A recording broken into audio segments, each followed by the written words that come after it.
को सीटेट 29 जनवरी 2012 प्राथमिक इंग्लिश का सॉल्व पढ़ाएंगे। हमारे चैनल का नाम है संघर्ष से शिखर।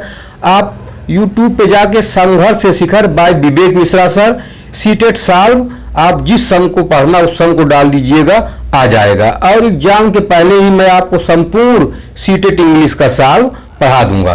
तो आइए हम देखते हैं। सबसे पहले क्वेश्चन नंबर 1 जो है, the main responsibility of a language teacher as a facilitator, अर्थात एक भाषा शिक्षक की मुख्य जिम्मेदारी एक सुविधा प्रदाता के रूप में होती है। ऑप्शन नंबर आप ए देखें, to provide a lot of information and make the learners listen to it, अर्थात बहुत सारी जानकारी प्रदान करना और शिक्षार्थी को इससे सुनना।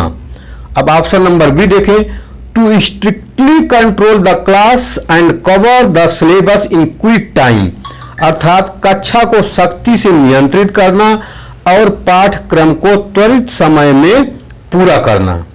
ऑप्शन नंबर सी देखें, to read the lesson aloud and provide explanation for each line,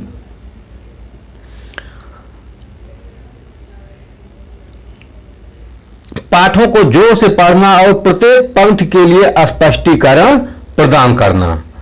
आप ऑप्शन नंबर डी देखें, to create a number of opportunities for the learners to use the language meaningful, अर्थात शिक्षार्थियों के लिए भाषा का सार्थक उपयोग करने के लिए कई अवसर प्रदान करना। तो इसमें आप ध्यान दीजिए, the main responsibility of language teacher as a facilitator, अर्थात एक भाषा शिक्षक की मुख्य जिम्मेदारी एक सुविधा प्रदाता के रूप में क्या होती है। तो इसमें ऑप्शन नंबर डी सही होगा, to create a number of opportunities for the learners to use the language meaningful, अर्थात शिक्षार्थियों के लिए भाषा का सार्थक उपयोग करने के लिए कई अवसर प्रदान करना। ऑप्शन नंबर इसमें डी सही होगा। आप देखें क्वेश्चन नंबर 1 में। अब अगला देखें आप question number 2, which of the following will help learners take greater responsibility for their own learning, निम्नलिखित में से कौन शिक्षार्थियों को अपने स्वयं के सीखने के लिए अधिक जिम्मेदारी लेने में मदद करेगा। तो आप ऑप्शन नंबर देखें, ए कंट्रोल राइटिंग टास्क, नियंत्रित लेखन कार्य, बी देखें आप पीयर असेसमेंट, सहकर्मी का मूल्यांकन, सी आप देखें समेटिव असेसमेंट, योग्यात्मक मूल्यांकन, डी आप देखें सुपरवाइज्ड रीडिंग सीजन, पर्यवेक्षित पठन सत्र। तो इसमें ऑप्शन नंबर सी सही होगा, समेटिव असेसमेंट अर्थात योग्यात्मक मूल्यांकन इसमें सही होगा। ऑप्शन नंबर सी सही होगा, योग्यात्मक मूल्यांकन समेटिव असेसमेंट। अब आप क्वेश्चन नंबर 3 देखें, the main purpose of assessment is, अर्थात मूल्यांकन का मुख्य उद्देश्य है। मूल्यांकन का मुख्य उद्देश्य क्या है आप देखें। Option number A, to give practice in writing, लिखने का अभ्यास करना, to improve the teaching learning process, शिक्षा सीखने की प्रक्रिया में सुधार करना। ऑप्शन नंबर सी देखें, to decide pass and fail, pass और फेल का निर्णय करना। आप डी देखें option number, to measure achievement of learners, शिक्षार्थियों की उपलब्धियों का मापने के लिए।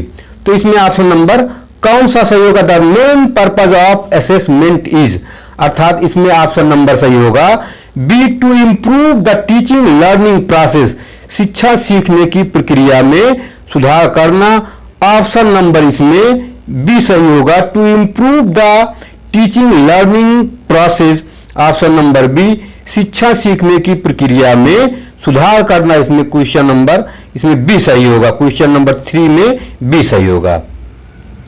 अगला आप देखें क्वेश्चन नंबर आप 4 देखें, When young learners are taught to improve their spelling and punctuation, they will. अर्थात इसमें बताया गया है जब युवा शिक्षार्थी या जब छोटा बच्चा को अपनी वर्तनी और विराम चिन्ह में सुधार करना सिखाया जाता है तो वे ऐसा करेंगे। नर्टर देयर क्रिएटिविटी अर्थात उनकी रचनात्मकता को पोषण करें। बी देखें आप, शार्पन देयर लिसनिंग स्किल्स उनके सुनने के कौशल को तेज करें। सी इंप्रूव देयर एक्यूरेसी उनकी सटीकता में सुधार होगा। डी इनहेंस देयर फ्लुएंसी उनकी प्रवाह को बढ़ाएं। तो ऑप्शन नंबर आप देखिए इसमें कौन सा सही होगा क्वेश्चन नंबर में, when young learners are taught to improve their spelling the punctuation they will, अर्थात इसमें ऑप्शन नंबर सही होगा, सी सही होगा, improve their accuracy अर्थात उनकी सटीकता में सुधार करना, इसमें ऑप्शन नंबर सी सही होगा, improve their accuracy अर्थात उनकी सटीकता में सुधार होगा। अगला देखें आप क्वेश्चन नंबर आप 5 देखें यहां, अगला क्वेश्चन नंबर आप 5 देखें। Instead of asking question and getting answers from her learners a teacher give some short text and ask her learners to frame questions, her primary objective is to अर्थात इसका अर्थ है कि अपने शिक्षार्थियों से प्रश्न पूछने और उनसे उत्तर प्राप्त करने के बजाय एक शिक्षिका कुछ संक्षिप्त पाठ देती है और अपने शिक्षार्थियों से प्रश्न बनाने के लिए कहती है, उसका प्राथमिक उद्देश्य है। तो आप इसमें देखें, make the learners realize the difficulties faced by teachers in preparing questions paper अर्थात शिक्षार्थियों को प्रश्न पत्र तैयार करने में शिक्षकों द्वारा सामना की जाने वाली कठिनाइयों को एहसास कराना। ऑप्शन नंबर बी देखें, enhance the learners analytical and critical thinking अर्थात शिक्षार्थियों की विश्लेषणात्मक और आलोचनात्मक सोच को बढ़ाना। आप सी देखें, train the learners as good questions paper setters अर्थात शिक्षार्थियों को अच्छे प्रश्न तैयार करने वालों के रूप में प्रशिक्षित करना। आप डी देखें, take their help during examination अर्थात परीक्षाओं के दौरान उनकी मदद ले। तो इसमें से कौन सा सही है कि instead of asking questions and getting answers from her learners a teacher gives some short text and ask her learners to frame questions, her primary objective is to. तो इसमें क्वेश्चन नंबर बी सही होगा, enhance the learners analytical and critical thinking अर्थात शिक्षार्थियों की विश्लेषणात्मक और आलोचनात्मक सोच को बढ़ाना। तो इसमें ऑप्शन नंबर बी सही होगा। अगला देखें आप क्वेश्चन नंबर 6 देखें, reading between the lines as sub skill of reading mainly involves अर्थात पढ़ने के उप कौशल के रूप में पंक्तियों के बीच में पढ़ना मुख्य रूप से शामिल है। ऑप्शन नंबर ए देखें, giving sufficient space between lines अर्थात लाइनों के बीच में पर्याप्त जगह देना। आप भी देखें, inferring that unstated using the contextual and verbal clues प्रासंगिक और मौखिक संकेत का उपयोग करके अघोषित का मान लगाना। आप सी देखें, आइडेंटिफाइंग द ग्रामेटिकल आइटम अर्थात व्याकरणिक आइटम की पहचान करना। ऑप्शन नंबर डी देखें, अंडरस्टैंडिंग द स्टेटेड फैक्ट्स अर्थात बताए गए तथ्यों को समझना। तो इसमें आप देखिए क्या सही है कि reading between the lines as sub skills of reading mainly involves पढ़ने के उप कौशल के रूप में पंक्तियों के बीच में पढ़ना मुख्य रूप से शामिल है। तो इसमें ऑप्शन नंबर डी सही होगा।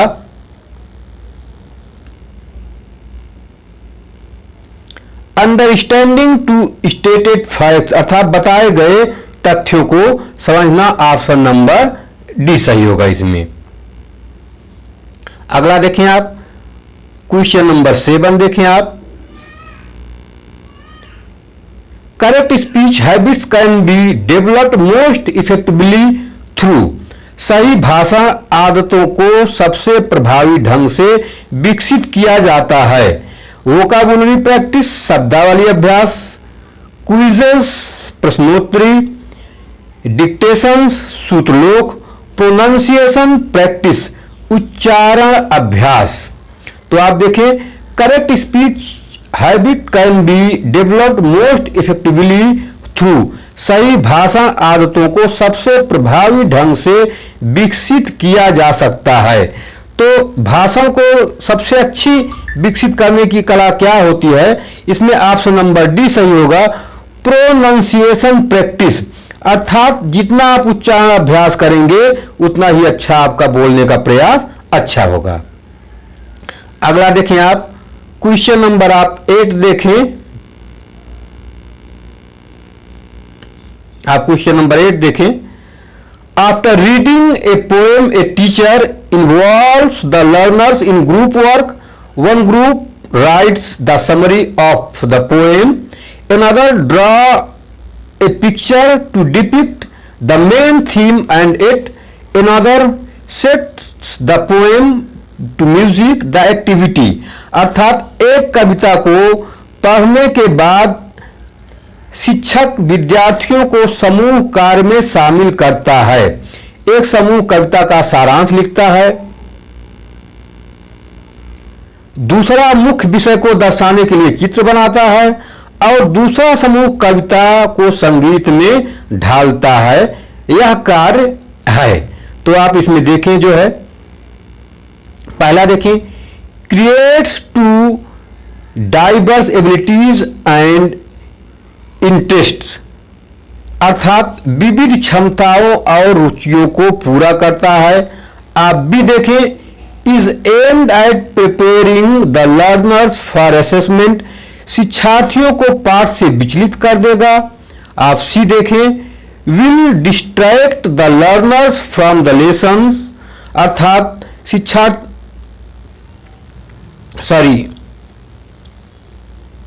आप यहां फिर से देखें, हम गलत बोल दिए, एक बार फिर से आप देखें यहां। After reading a poem the teacher involves the learners in group work on group rights the summary of the poem, another draws a picture to depict the main theme and yet another sets the poem to music this activity। अर्थात एक कविता पढ़ने के बाद एक शिक्षक विद्यार्थियों को समूह कार्य में शामिल करता है, एक समूह कविता का सारांश लिखता है, दूसरा मुख्य विषय को दर्शाने के लिए चित्र बनाता है और दूसरा समूह कविता को संगीत में ढालता है। यह कार्य है। तो आप ऑप्शन नंबर ए देखें, caters to diverse abilities and interest अर्थात विविध क्षमताओं और रुचियों को पूरा करता है। आप भी देखें, is aimed at preparing the learners for assessment अर्थात का उद्देश्य शिक्षार्थियों को मूल्यांकन के लिए तैयार करना। सी आप देखें, will distract the learners from the lesson अर्थात शिक्षार्थियों को पाठ से विचलित कर देगा। आप डी देखें, is sheer waste of time अर्थात यह सरासर समय की बर्बादी है। तो आप 8 में देखें, 8 में देखें कौन सा सही होगा।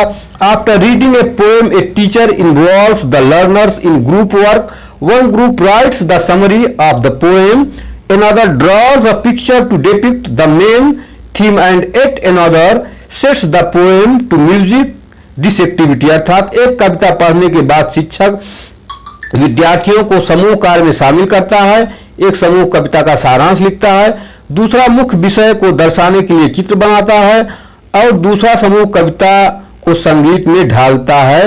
यह कार्य। तो इसमें आप देखें ऑप्शन नंबर ए सही होगा। Creates to diverse abilities and interest, अर्थात विविध क्षमताओं को पूरा करना। इसमें होगा विविध क्षमताओं को पूरा करना। ऑप्शन नंबर इसमें ए सही होगा, विविध क्षमताओं को पूरा करना। A creates diverse to abilities and interest, option number A सही होगा। अगला आप देखें क्वेश्चन नंबर 9 देखें आप जो है, young learners will enjoy a play include the text book when they, अर्थात युवा शिक्षार्थी या जब बच्चे शिक्षार्थी पाठ्य पुस्तक में शामिल किसी नाटक का आनंद लेंगे। तो ऑप्शन नंबर ए देखें, इनैक्ट द प्ले, नाटक का मंचन करें। बी देखिए, get detailed explanation about the play from the teacher, शिक्षक से नाटक के बारे में विस्तृत विवरण प्राप्त करें। आप सी देखें, रीड द प्ले साइलेंटली, चुपचाप नाटक को पढ़ें। आप डी देखें, listen to the teacher reading the play, अर्थात शिक्षक को नाटक पढ़ते हुए सुने। तो इसमें ऑप्शन नंबर कौन सा सही होगा? Young learners will enjoy a play included in the text book when they, अर्थात युवा शिक्षार्थी या बच्चे जब पाठ्य पुस्तक में शामिल किसी नाटक का आनंद लेंगे। तो इसमें ऑप्शन नंबर ए सही होगा, इन एक्ट द प्ले, अर्थात नाटक का मंचन। आप ऑप्शन नंबर क्वेश्चन नंबर आप 10 देखें, under constructivist approach to language learning learners are encouraged to, अर्थात भाषा सीखने के लिए रचनात्मक दृष्टिकोण के तहत शिक्षार्थियों को प्रोत्साहित किया जाता है। अवॉइड एरर्स कंप्लीटली, त्रुटियों से पूरी तरह बचें। बी देखें आप option, practice language drills mechanically, यंत्रवत भाषा अभ्यास का अभ्यास करें। आप सी देखें, learn the grammar rules by rote, अर्थात व्याकरण के नियमों को रटें। आप डी देखें, discover the rules of grammar for examples, उदाहरणों से व्याकरण के नियमों की खोज करें। तो आप देखें कि 10 में कौन सा ऑप्शन सही होगा कि under constructivist approach to language learning learners are encourage to, भाषा सीखने के लिए रचनात्मक दृष्टिकोण के तहत शिक्षार्थियों के लिए प्रोत्साहित किया जाता है। तो इसमें सही होगा option number D, discover the rules of grammar for examples, उदाहरण से व्याकरण को नियमों की खोज करना। आप देखें क्वेश्चन नंबर 11 देखें आप, after a story telling session the learners are asked to change the ending of the story, this will help the learners, अर्थात कहानी सुनाने के सत्र के बाद शिक्षार्थियों को कहानी का अंत बदलने के लिए कहा जाता है, इससे शिक्षार्थियों को मदद मिलेगी। ऑप्शन आप ए देखें, डेवलप लाइब्रेरी रेफरेंस स्किल्स, पुस्तकालय संदर्भ कौशल विकसित करना। ऑप्शन नंबर बी देखें, इवैल्यूएट द टीचर्स ओरिजिनलिटी, शिक्षक की मौलिकता का मूल्यांकन करें। आप सी देखें, बिकम इमेजिनेटिव एंड क्रिएटिव, कल्पनाशील और रचनात्मक बने। आप डी देखें ऑप्शन, अंडरस्टैंड ग्रामर बेटर, व्याकरण को बेहतर ढंग से समझें। तो 11 में कौन सा सही होगा आप ध्यान दें, after a story telling session the learners are asked to change the ending of the story, this will help the learners, अर्थात कहानी सुनाने के सत्र के बाद शिक्षार्थियों को कहानी का अंत बदलने के लिए कहा जाता है, इससे शिक्षार्थियों को मदद मिलेगी। तो इसमें ऑप्शन नंबर सही होगा सी, बिकम इमेजिनेटिव एंड क्रिएटिव, अर्थात कल्पनाशील और रचनात्मक बने। ऑप्शन नंबर सी सही होगा। आप क्वेश्चन नंबर 12 देखें, When young learners are asked to read a text silently, they should be instructed. जब यह शिक्षार्थियों को किसी या जब बच्चों को किसी पाठ को चुपचाप पढ़ने के लिए कहा जाए तो उन्हें निर्देश दिया जाना चाहिए। तो आप यहां देखें जो है ऑप्शन नंबर ए देखें, to infer the meaning of new words from the context and read with comprehension, अर्थात संदर्भ से नए शब्दों के अर्थ का अनुमान लगाना और समझ के साथ पढ़ना। ऑप्शन नंबर बी देखें आप, to pay special attention to grammar items used in passage, अर्थात परिच्छेद में प्रयुक्त व्याकरण की वस्तुओं पर विशेष ध्यान देना। आप ऑप्शन नंबर सी देखें, to read first even if they do not comprehend the meaning, अर्थात तेजी से पढ़ने के लिए भले ही वे अर्थ ना समझते हों। आप ऑप्शन नंबर डी देखें sorry, to stop reading whenever they encounter a difficult word और फ्रेज, अर्थात जब भी उन्हें कोई कठिन शब्द या वाक्यांश मिले तो पढ़ना बंद कर दें। तो आप 12 में देखिए कौन सा सही होगा कि when young learners are asked to read a text silently they should be instructed, जब युवा शिक्षार्थियों को किसी पाठ को चुपचाप पढ़ने के लिए कहा जाए तो उन्हें निर्देश दिया जाना चाहिए। तो इसमें सही होगा ऑप्शन नंबर 12 में, ऑप्शन नंबर सही होगा, एक मिनट, ऑप्शन नंबर 12 में सही होगा, ए सही होगा, to infer the meaning of new words from the context and read with comprehension, संदर्भ में नए शब्द के अर्थ का अनुमान लगाना और समझ के साथ पढ़ना। अगला देखें आप, question number 13, the primary objective of using role play is, role play का उपयोग करने का प्राथमिक उद्देश्य है to promote the reading habit, पढ़ने की आदत को बढ़ावा देना, to improve the communicative competence, संचार क्षमता में सुधार करने के लिए। ऑप्शन नंबर सी देखें, टू डेवलप एक्टिंग टैलेंट, अभिनय प्रतिभा को विकसित करने के लिए। Option number D, to evaluate dialogue writing skills, संवाद लेखन कौशल का मूल्यांकन करने के लिए। तो आप क्वेश्चन नंबर 13 में देखें कि कौन सा ऑप्शन सही है। The primary objective of using role play is, role play का उपयोग करने का प्राथमिक उद्देश्य है। तो इसमें ऑप्शन नंबर बी सही होगा कि to be improve the communicative competence, अर्थात संचार क्षमता में सुधार करने के लिए ऑप्शन नंबर बी सही होगा। अब अगला देखें आप, क्वेश्चन नंबर 14 देखें, language skills are best learns, भाषा कौशल सबसे अच्छे से सीखे जाते हैं if they are taught in a integrated manner. Option number आप ए देखें, यदि उन्हें एकीकृत तरीके से पढ़ाया जाता है।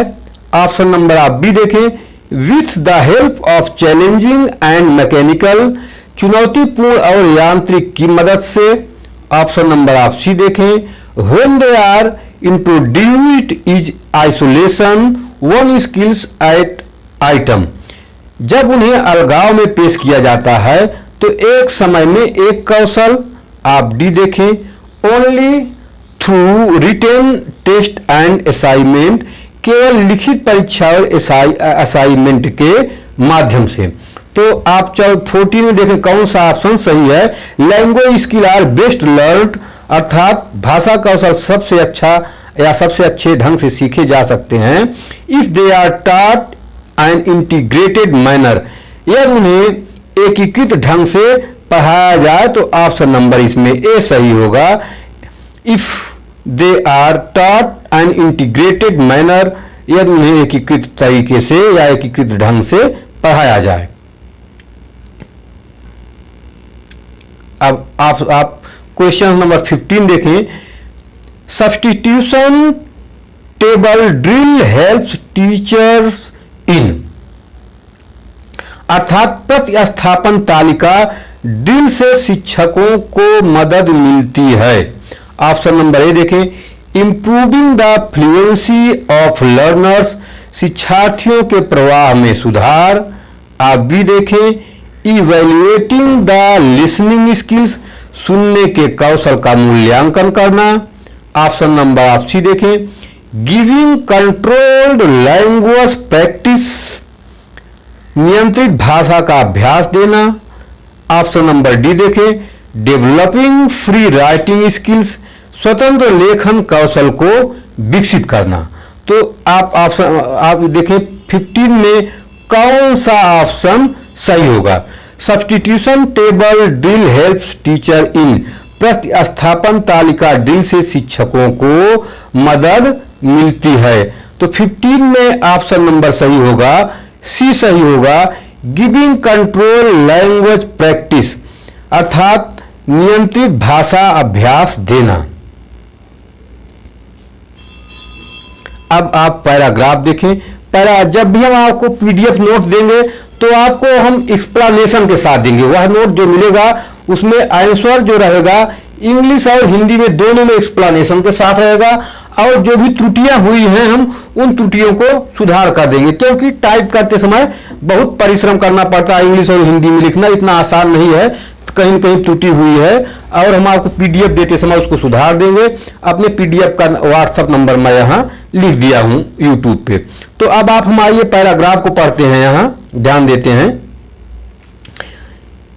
Anaesthesia is any part of the body means a lesson of sensation either permanent or temporary, अर्थात शरीर के किसी भी हिस्से में एनेस्थीसिया का अर्थ है अस्थाई या अस्थाई रूप से संवेदना को खत्म करना। संवेदना मतलब होता है दर्द, अर्थात एनेस्थीसिया का इंजेक्शन कब दिया जाता है, जब आपके शरीर में ऑपरेशन होता है।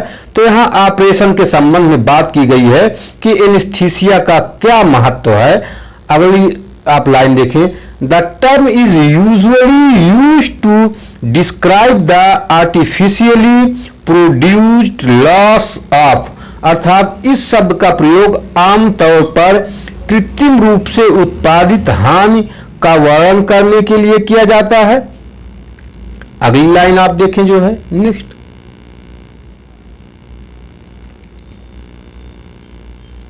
अगली लाइन आप देखें,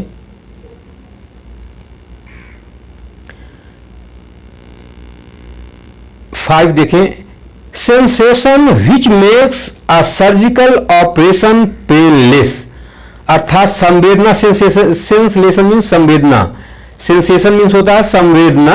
संवेदना जो सर्जिकल ऑपरेशन को दर्द रहित बनाती है। पुनः ध्यान दें आप, sensation which makes a surgical operation painless, संवेदना जो सर्जिकल ऑपरेशन को दर्द रहित बनाती है। अगली लाइन देखें, there are 4 main types of anaesthesia, general, spinal, regional and local. Anesthetics may be given as gases by, अर्थात एनेस्थीसिया के 4 प्रकार हैं, सामान्य, स्पाइनल, क्षेत्रीय और स्थानीय। एनेस्थेटिक्स को गैसों के रूप में भी दिया जा सकता है।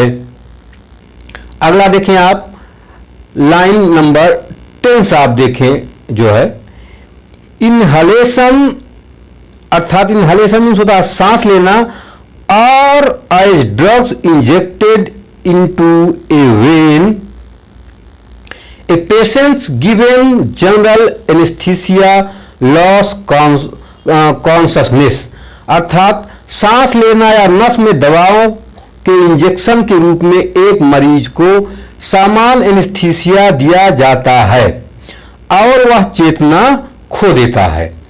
Anesthesia of a fairly large or of the body result from injecting the anesthetics drug into the spinal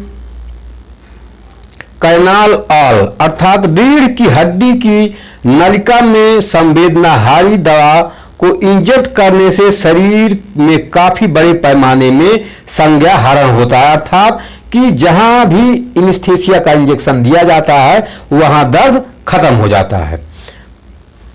अगला आप लाइन नंबर 15 देखें, that portion of the body below the level at which the drug is injected is anaesthetise.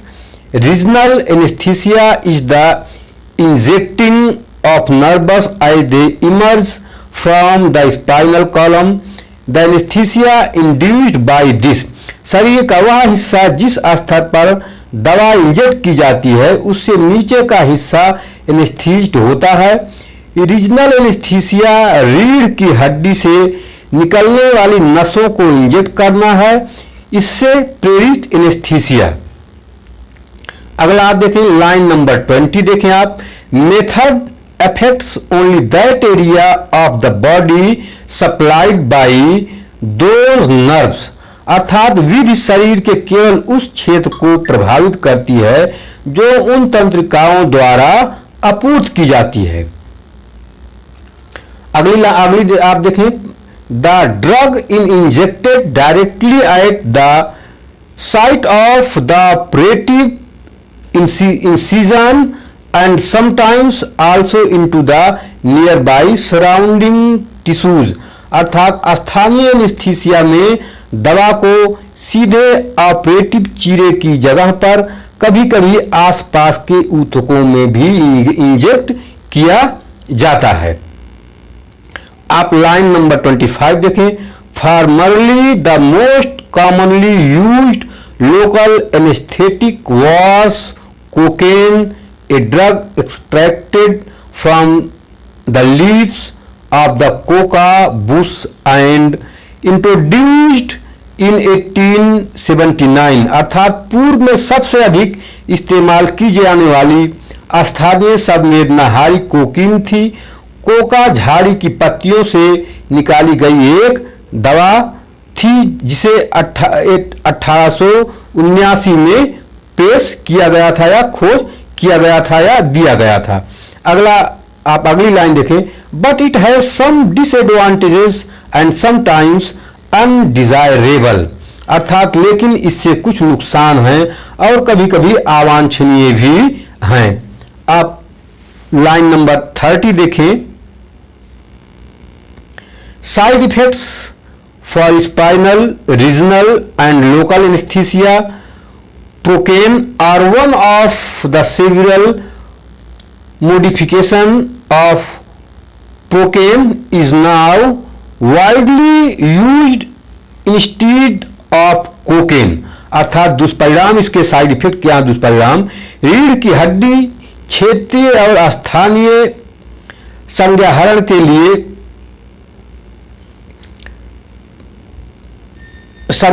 के लिए procaine या procaine के कई संशोधन में से एक अब कोकीन के बजाय व्यापक रूप से किया जाता है। अगली लाइन देखें, for very limited and short operations such as opening a small abscess, अर्थात बहुत सीमित और छोटे ऑपरेशनों के लिए जैसे कि एक छोटा सा फोड़ा खोलना। फोड़ा खोलना का मतलब फोड़े को चीरना। एब्सेसेस मीन्स होता है फोड़ा।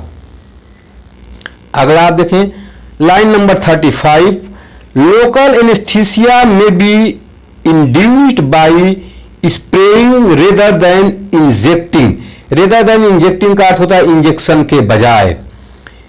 A chemical ethyl chloride on A small area of the skin in changing from the liquid to the gaseous state. This drug freezes the area spread and, अर्थात स्थानीय एनेस्थीसिया को त्वचा के एक छोटे से क्षेत्र पर एक रसायन एथिल क्लोराइड के छिड़काव इंजेक्शन के बजाय द्वारा प्रेरित किया जा सकता है तरल से गैसीय अवस्था में बदलने पर यह दवा छिड़काव वाले क्षेत्रों को जन्म देती है। और आप लाइन नंबर 14 देखें, 40 देखें, लाइन नंबर 40 देखें। परमिट्स पेनलेस इंसिजन अर्थात दर्द रहित चीरा लगाने की अनुमति देना। इंसिजन मीन्स होता है ऑपरेशन करना। परमिट पेनलेस इंसिजन दर्द रहित चीरा लगाने के लिए अनुमति देना। अब आइए हम क्वेश्चन पढ़ते हैं और इसके ऑप्शनल को सही करते हैं। आइए देखते हैं। When a part of the body is anesthetized अर्थात जब शरीर के किसी भाग को बेहोश किया जाता है, तो ऑप्शन नंबर ए देखें, the body losses it's consciousness शरीर अपनी चेतना खो देता है। आप भी देखें, द पार्ट गेट्स एक्साइटेड अर्थात शरीर का वह भाग उत्तेजित हो जाता है।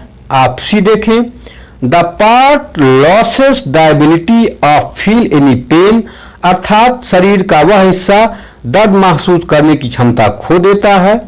आप ऑप्शन नंबर डी देखें, the near by organ losses its function permanently अर्थात पास का अंग अस्थायी रूप से अपना कार्य खो देता है। तो क्वेश्चन नंबर 16 में देखें आप कौन सा ऑप्शन सही होगा। When a part of the body is anesthetized जब शरीर के किसी भाग को बेहोश किया जाता है, तो इसमें कौन सा ऑप्शन सही होगा। The body losses it's consciousness शरीर अपनी चेतना खो देता है। द पार्ट गेट्स एक्साइटेड अर्थात शरीर का वह भाग उत्तेजित हो जाता है। C the part loses the ability of feel any pain शरीर का वह हिस्सा दर्द महसूस करने की क्षमता खो देता है। Option number D the near by organ losses its function permanently अर्थात पास का अंग अस्थायी रूप से अपना कार्य करना बंद कर देता है। तो इसमें ऑप्शन नंबर सही होगा, सी सही होगा। The part loses the ability of feel any pain. यहां एफ हो गया, फो हो गया है, यहां आप होगा, ध्यान दीजिए, यहां होगा ओ एफ आप होगा, यहां फो की जगह यहां आप होगा, गलत हो गया प्रिंट में। यहां होगा that part loss the ability of feel any pain अर्थात वह हिस्सा दर्द महसूस करने की क्षमता खो देता है। जब भी एनेस्थेटाइज्ड किया जाता है तो शरीर में जहां ऑपरेशन होता है वहां दर्द एकदम खत्म हो जाता है। तो अगला आप देखें ऑप्शन क्वेश्चन नंबर 17 देखें आप, क्वेश्चन नंबर आप 17 देखें।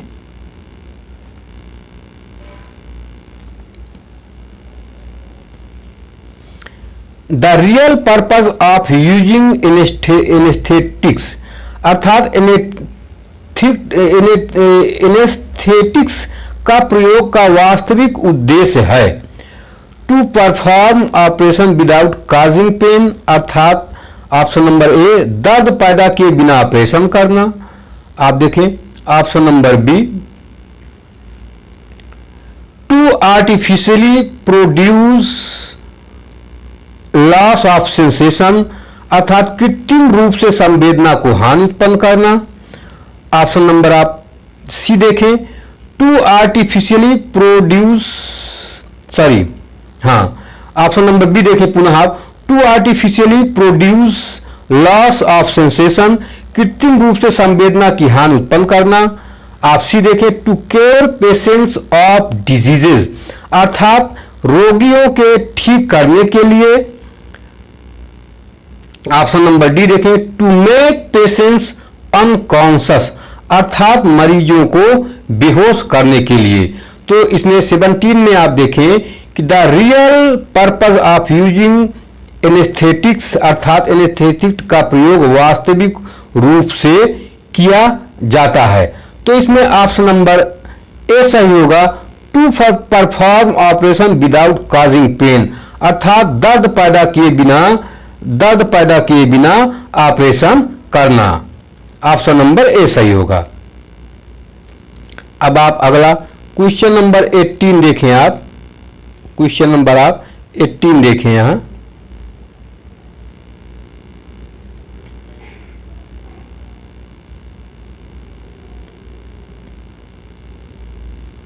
क्वेश्चन नंबर आप 18 देखें। An anesthetics is inhaled when it is administered, अर्थात जब इसे प्रशासित किया जाता है तो एक संवेदनाहारी सांस के रूप में अंदर ली जाती है। एज ए गैस, गैस के रूप में। एज ए स्प्रे, एक दवा के रूप में। सॉरी, यह गलती हो गई है, ध्यान दीजिएगा। एज ए स्प्रे जो बी में लिखा है यहां होना चाहिए स्प्रे के रूप में, यहां होना चाहिएगा, प्रिंट में गलत हो गया है। एज ए ड्रग, यहां सी एक दवा के रूप में यहां होना चाहिए। एज स्प्रे, स्प्रे के रूप में यहां बी पे होना चाहिए, और यहां सी गलत हो गया। एज ए ड्रग यहां दवा के रूप में इस तरह होना चाहिए। अगला देखिए, बाई इंजेक्शन और इंजेक्शन के द्वारा। तो 18 में कौन सा सही है? As anaesthetics is inhaled when it is administered, जब इसे प्रशासित किया जाता है तो एक संवेदनाहारी सांस के रूप में अंदर ली जाती है। तो आप ऑप्शन नंबर देखें, इसमें ऑप्शन नंबर इसमें देखें, ए सही होगा। एज गैस, गैस के रूप में इसमें प्रयोग किया जाता है। अगला आप देखें जो है क्वेश्चन नंबर 19 आप देखें। When a gas is used as an anesthetic, the anesthesia is, जब किसी गैस का उपयोग संवेदनाहारी के रूप में किया जाता है तो संज्ञाहरण होता है। आप ए देखें, लोकल स्थानीय, बी रीजनल, सी जनरल सामान्य, डी स्पाइनल अर्थात स्थानीय, बी क्षेत्रीय, सी सामान्य, डी स्पाइनल। तो इसमें देखिए कौन सा आंसर सही होगा? When a gas is used as an anaesthetic the anaesthesia is, जब किसी गैस का उपयोग संवेदनाहारी के रूप में किया जाता है तो संज्ञाहरण होता है। इसमें 19 में सही होगा, सी सही होगा, जनरल सामान्य। 19 में सी सही होगा, जनरल या सामान्य होगा। अगला आप देखें क्वेश्चन नंबर 20 देखें आप।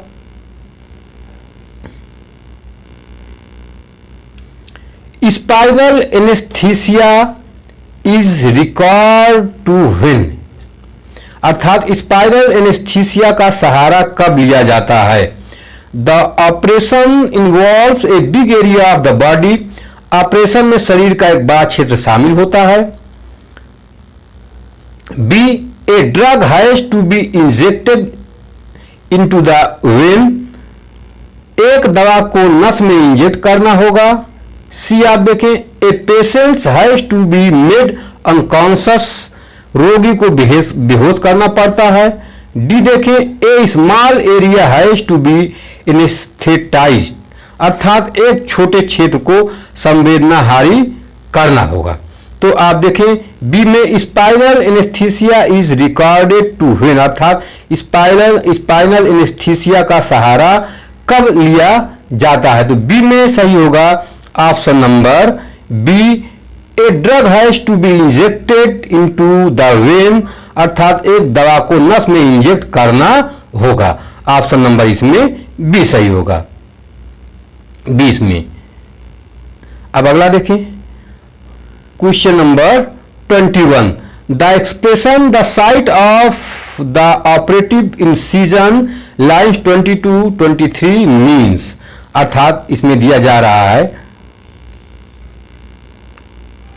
अभिव्यक्ति, अर्थात यह व्यक्त किया जा रहा है कि ऑपरेटिव की चीरों की साइट पंक्ति 22 और 23 का अर्थ है the spot at which the anaesthetic has to be injected, अर्थात वह स्थान जहां संवेदनाहारी इंजेक्शन लगाया जाता है। बी देखें option, the area of the body supplied by specific nervous, शरीर का वह क्षेत्र जो विशिष्ट तंत्रिकाओं द्वारा आपूर्ति किया जाता है। ऑप्शन नंबर सी देखें, ऑल द सराउंडिंग टिश्यूज, अर्थात आसपास के सभी ऊतक। ऑप्शन नंबर डी देखें, the place at which a cut is to be made, अर्थात वह स्थान जहां पर कट लगाया जाता है। तो आप 21 में देखें कौन सा ऑप्शन सही होगा। The expression the site of the operative incision lines 22-23 means, अर्थात अभिव्यक्ति यह है कि ऑपरेटिव चीरे की साइट पंक्ति 22 से 23 का अर्थ है। तो 21 में question number option number D सही होगा। The place at which cut is to be made, अर्थात वह स्थान जहां पर कट लगाया जाता है। ऑप्शन नंबर डी सही होगा 21 में। अगला देखें आप 22, एन एब्सेस। एब्सेस मीन्स होता है फोड़ा। फोड़ा जो होता है उसमें जहरीले सारे पदार्थ या जहरीले चीजें उसमें भरी रहती हैं फोड़े में, जब भी शरीर में होता है फोड़ा। एन एब्सेस लाइन 34 इज, अर्थात एक फोड़ा पंक्ति 34 में है। तो आप देखें 22 नंबर को, क्वेश्चन को, a collection of poisons matter in a hole in the body, अर्थात शरीर के किसी छिद्र में जहरीले पदार्थ का संग्रह। Option number B, an open wound requiring surgery, अर्थात एक खुला घाव जिसमें सर्जरी की आवश्यकता होती है। सी, ए डीप होल, एक गहरा छेद। डी, एन ऑपरेटिव इंसिजन, अर्थात एक ऑपरेटिव चीरा। अब देखिए इसमें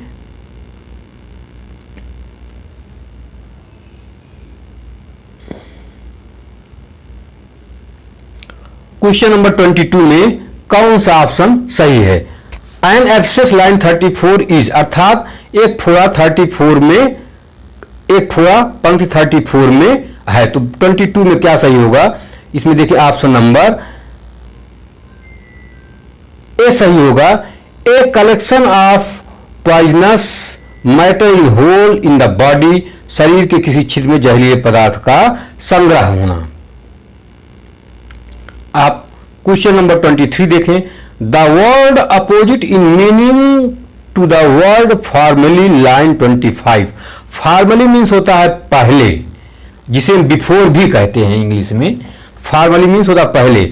पूर्व या पूर्व, पूर्व शब्द का अर्थ विपरीत शब्द पंक्ति 5 में है। लेटर बाद में। बी, सिग्निफिकेंट, महत्वपूर्ण। सी, इंडस्ट्रियली, औद्योगिक रूप में।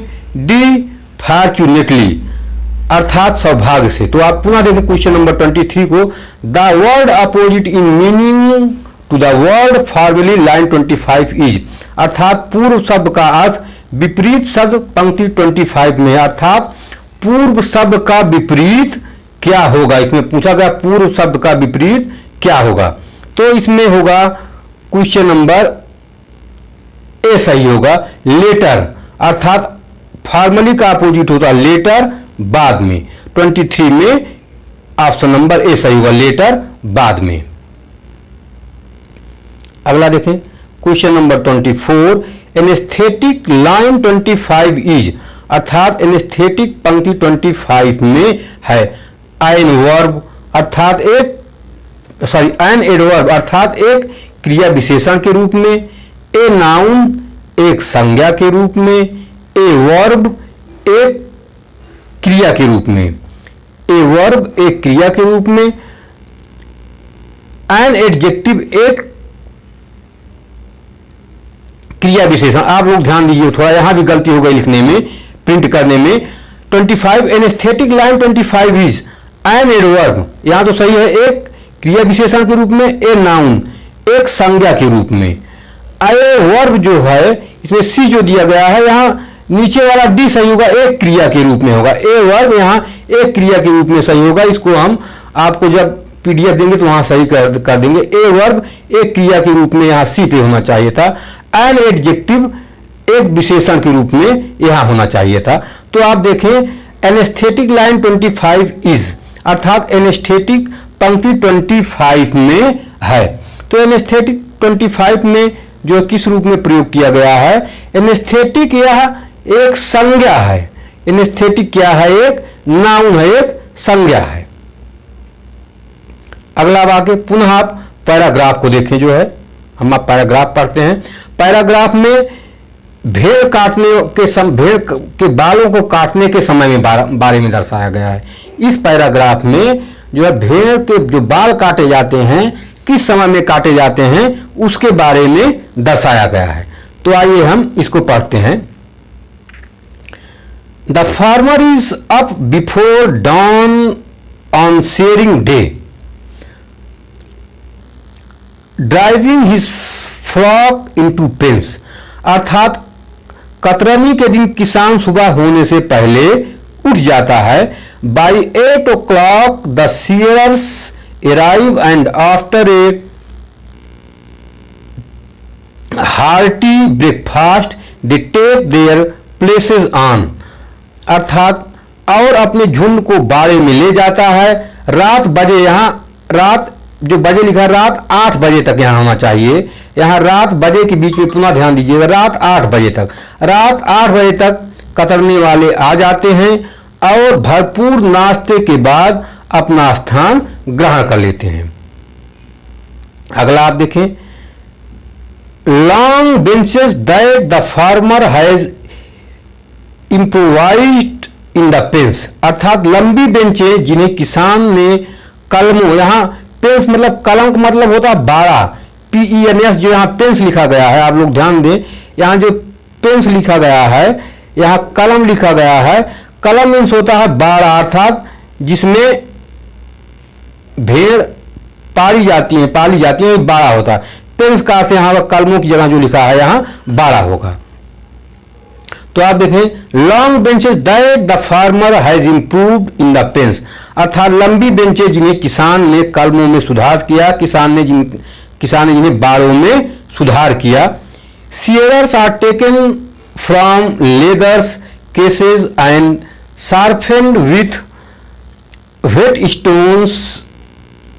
A fire is lighted to heat pitch for the making and the work begins। अर्थात कतरनी को चमड़ों के मामले से लिया जाता है और मट्ठे, यहाँ जो मट्ठे दिया गया है व्हेट स्टोन्स, यह एक तरह का पत्थर होता है। मट्ठा जो इसमें मट्ठे दिया गया है, मट्ठे एक प्रकार का पत्थर होता है जिसपे किसी लोहे की चीज को रगड़ के तेज किया जाता है।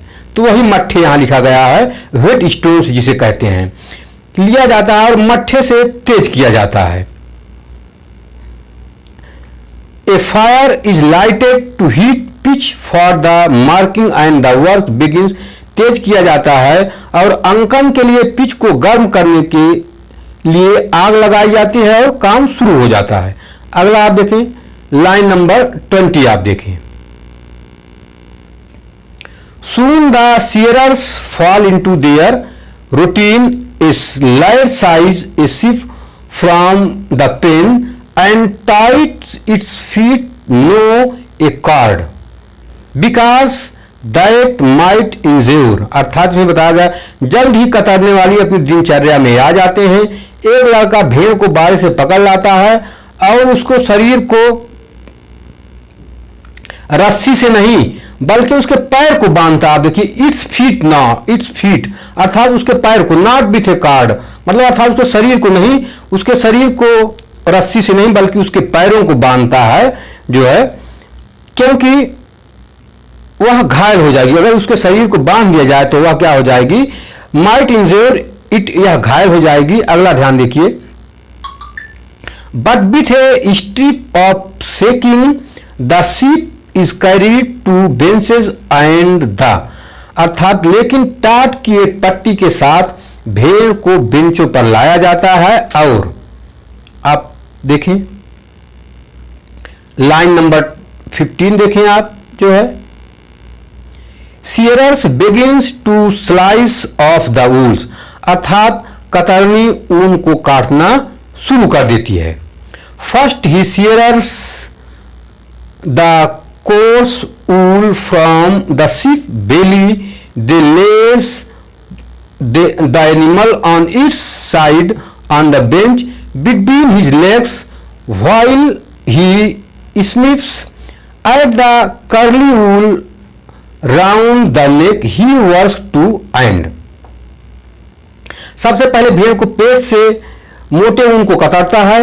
वे जानवर को उसके पैरों के बीच बेंच पर एक तरफ लिटा देते हैं, जबकि वह गर्दन के चारों ओर के घुंघराले ऊन को काटता है और वह उनको फिर काटता है और वह काम के लिए करता है।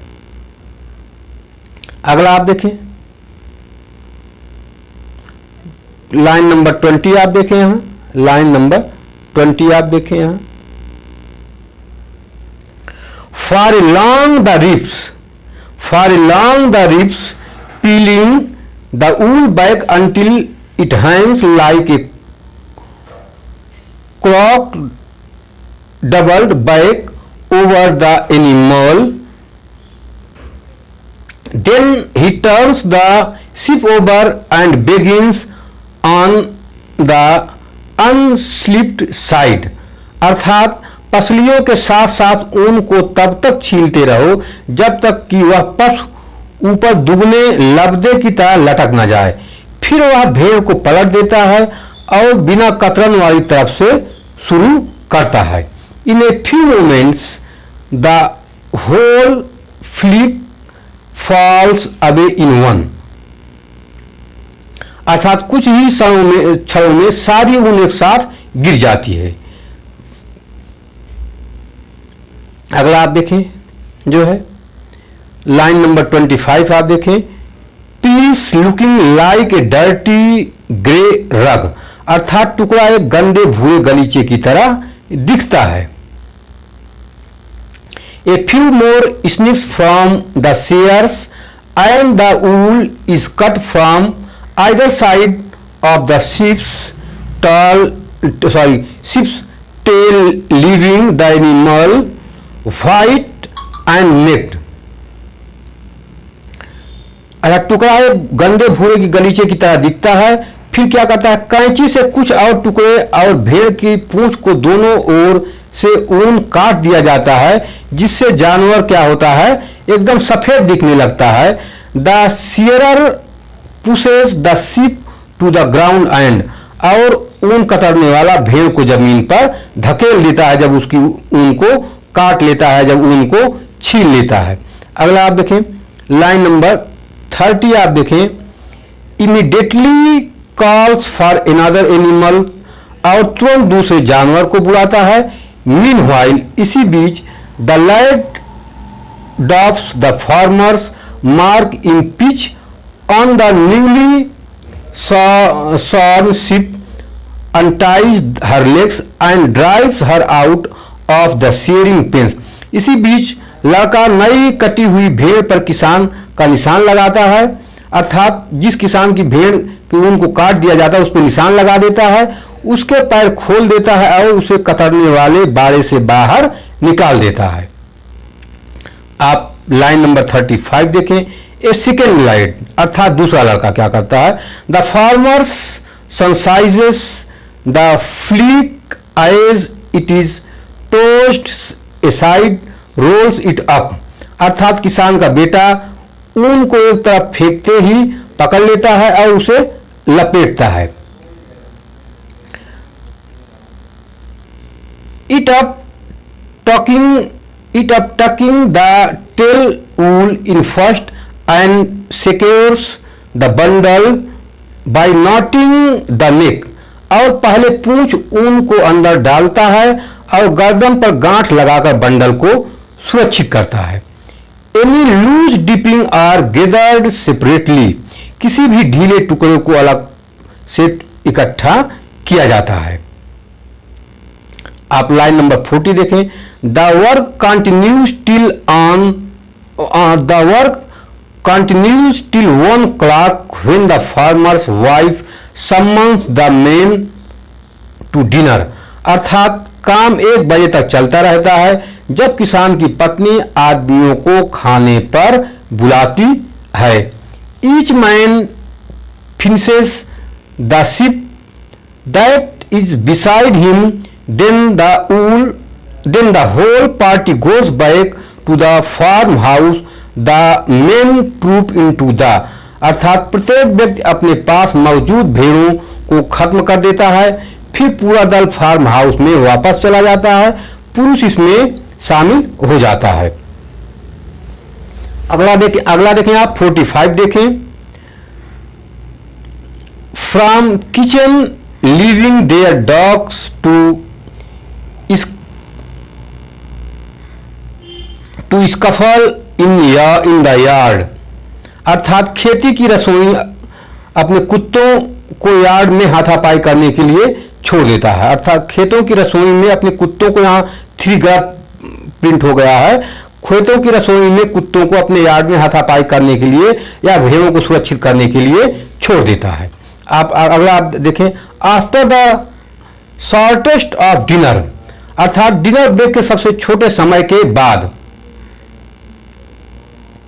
For 3 is much to be done, the shearing continues and the pile of fleeces mounts, अर्थात बहुत कुछ करना होता है, कतरनी जारी रहती है और ऊन का ढेर लगा रहता है। अगला देखें आप question number 25।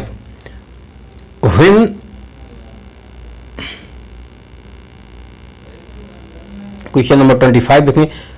What expression the first paragraph suggest the shearing does not take place very often, अर्थात पहले पैराग्राफ में कौन सी अभिव्यक्ति बताती है कि कतरनी अक्सर नहीं होती है। तो आप 25 में देखें। Option number A wheat stones, option number be sharing day कतरनी दिन, ऑप्शन नंबर आप बी देखें, सॉरी ऑप्शन नंबर सी देखें इम्प्रोवाइज्ड तत्कालिक, ऑप्शन नंबर 4 देखें फ्लॉक। यहां LOC के लॉक लिख उठा है, आप लोग ध्यान दें, यहां LOC के लॉक उठा, यहां होगा FLOCK। फ्लॉक मीन्स होता है झुंड, फ्लॉक मतलब होता है भेड़ों का झुंड, यहां तो फ्लॉक होगा, यहां प्रिंटिंग में गलती हो गई, आप लोग ध्यान दीजिएगा। देखें आप लोग कि what expressions in the first paragraph suggest the shearing does not take place very often, पहले पैराग्राफ में कौन सी अभिव्यक्ति बताती है कि कतरनी अक्सर नहीं होती है। Wheat stones, number 2 sharing day कतरनी दिन, नंबर 3 इम्प्रोवाइज्ड तत्कालिक, नंबर 4 फ्लॉक झुंड, अर्थात कौन से इसमें ऐसा शब्द है। तो आप देखिए what expression in the first paragraph suggest the shearing does not take place very often, पहले पैराग्राफ में कौन सी अभिव्यक्ति बताती है कि कतरनी अक्सर नहीं होती है। तो कौन इसमें होगा, ऑप्शन नंबर बी सही होगा। इसमें ऑप्शन नंबर शेयरिंग डे अर्थात कतरनी का दिन बताती है कि नहीं होगा। बाकी सब क्या हैं, ये कोई अलग शब्दावली इससे है। अगला देखें आप क्वेश्चन नंबर 26 देखें। The share first cuts the wool from the of the ship, कतरनी वाला सबसे पहले भेड़ की ऊन को काटता है। ए ऑप्शन ए टेल पूंछ से, ऑप्शन बी लेग्स पैर की तरफ से, ऑप्शन सी अंडर साइड नीचे की ओर से, ऑप्शन डी पसलियों की तरफ। तो 26 में देखें कि कतरनी के दिन ऊन वाला सबसे पहले ऊन कहां से काटता है। The share first cuts the wool from the of the ship, कतरनी वाला सबसे पहले भेड़ का ऊन को काटता है। तो इसमें ऑप्शन नंबर सी सही होगा, अंडर साइड नीचे की ओर से काटता है। अब आप क्वेश्चन नंबर 27 देखें। Why are loose clipping of wool gathered separately, अर्थात ऊन की ढीली कतरनों को अलग से क्यों इकट्ठा किया जाता है। Because they are needed to fill up the top of the bags, अर्थात क्योंकि बैग के शीर्ष को भरने के लिए इनकी आवश्यकता होती है। आप भी देखें because they weight less than a whole fleece, अर्थात क्योंकि उनका वजन पूरे ऊन से भी कम होता है। आप सी देखें so that they do not get spoiled, अर्थात ताकि वे खराब ना हो। आप डी देखें, because they are not so valuable as whole fleeces, अर्थात क्योंकि वे संपूर्ण रूप से इतने मूल्यवान नहीं हैं। तो आप क्वेश्चन नंबर 27 में देखें कि कौन सा सही होगा। Where are loose clipping of ऊन गेदर्ड सेपरेटली, ऊन की ढीली कतरनों को अलग से क्यों इकट्ठा किया जाता है। तो इसमें ऑप्शन नंबर सही होगा D, because they are not so valuable as whole fleeces, अर्थात क्योंकि वो संपूर्ण रूप से इतने मूल्यवान नहीं हैं।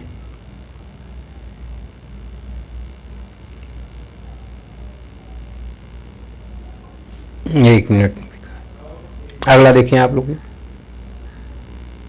क्वेश्चन नंबर आप 28 देखें।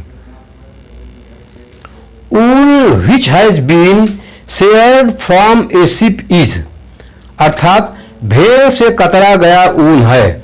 Wool which has been sheared from a sheep is, भेड़ से कतरा गया ऊन है। Option A tied with sacking, टाट से बंधा हुआ। Option number B bagged on shearing day, कतरनी के दिन प्राप्त किया गया। Option number C cut into 2 pieces by shearers with a few snips, कुछ टुकड़ों के साथ कतरनी द्वारा 2 टुकड़ों में काट लें। Option D rolled and bundle, लुढ़का हुआ और बंडल किया हुआ। तो आप देखें क्वेश्चन नंबर 28 में कौन सही है। ऊन which has been sheared from a sheep is, भेड़ से कतरा गया ऊन है। तो भेड़ से कतरा गया ऊन इसमें कौन सा है आप देखें, इसमें है रोल्ड एंड बंडल, अर्थात लुढ़का हुआ और बंडल किया हुआ ऊन भेड़ से कतरा हुआ ऊन है। अगला आप देखें 29 नंबर क्वेश्चन देखें आप 29 नंबर को देखें जो है। What word from the passage best tells us that shears are like a very large pair of scissors, परिच्छेद में कौन सा शब्द हमें सबसे अच्छी तरह बताता है कि कैंची एक बहुत बड़ी जोड़ी कैंची की तरह होती है। स्लाइस टुकड़ा, शार्पनेट तेज किया हुआ, स्निप्स टुकड़े, कट काटना। तो इसमें आप ऑप्शन नंबर देखें, ऑप्शन नंबर कौन सा सही है। What word from the passage best tells us that shears are like a very large pair of scissors, परिच्छेद में कौन सा शब्द हमें सबसे अच्छी तरह बताता है कि कैंची एक बहुत बड़ी जोड़ी कैंची की तरह होती है। तो 29 में आप देखिए कौन सा ऑप्शनल सही है। तो इसमें सही है कैंची क्या होती है, कैंची सदैव शार्पनेट होती है, तेज होती है। तो तेज किया हुआ, इसमें ऑप्शन नंबर बी सही है। अगला देखें आप question number 30। The sheep is carried to the benches, it is an example of, अर्थात भेड़ों को बेंच पर लाया जाता है, इसका उदाहरण है। पैसिव वॉइस यहाँ गलत छप गया है, गलत प्रिंट हो गया है, निष्क्रिय आवाज नहीं, यहाँ होता है कर्मवाच। 2 वॉइस होते हैं, एक्टिव वॉइस होता है जिसे कर्तृ वॉइस कहा जाता है, और दूसरा होता है पैसिव वॉइस जिसे कर्म वॉइस कहा जाता है। एक्टिव वॉइस में सब्जेक्ट प्रधान होता है और पैसिव वॉइस में ऑब्जेक्ट प्रधान होता है। तो वही पैसिव वॉइस है, निष्क्रिय आवाज या कर्मवाच्य या कर्म, अर्थात जिसमें काम कर्म के द्वारा किया जाता है। तो पैसिव वॉइस का अर्थ होगा यहाँ कर्मवाच्य। निष्क्रिय आवाज की जगह यहाँ होगा, आप लोग ध्यान दीजिए, निष्क्रिय आवाज की जगह यहाँ होगा कर्म वाच्य, यहाँ कर्मवाच्य होगा, आप लोग ध्यान दीजिएगा। The sheep is carried to the benches, it is an example of, अर्थात भेड़ों को बेंचों पर लाया जाता है, इसका उदाहरण है। यह क्या है, अर्थात यह एक पैसिव वॉइस या कर्मवाच है। यहाँ क्या है, पैसिव वॉइस, ये कर्मवाच है। जब भी हम आपको पीडीएफ देंगे तो हम वहाँ सब सही कर देंगे, और पीडीएफ में हम आपको इंग्लिश और हिंदी में दोनों व्याख्या सहित देंगे। और जब भी हमारे वीडियो को देखें प्लीज आप लोगों से रिक्वेस्ट है कि सब्सक्राइब और लाइक जरूर करें, क्योंकि बहुत ही मेहनत से यह वीडियो बनाते हैं, बहुत परिश्रम करते हैं, एक एक मीनिंग हम लिखते हैं तब टाइप कराते हैं। हिंदी इंग्लिश में टाइप करना इतना आसान भी नहीं है मित्रों।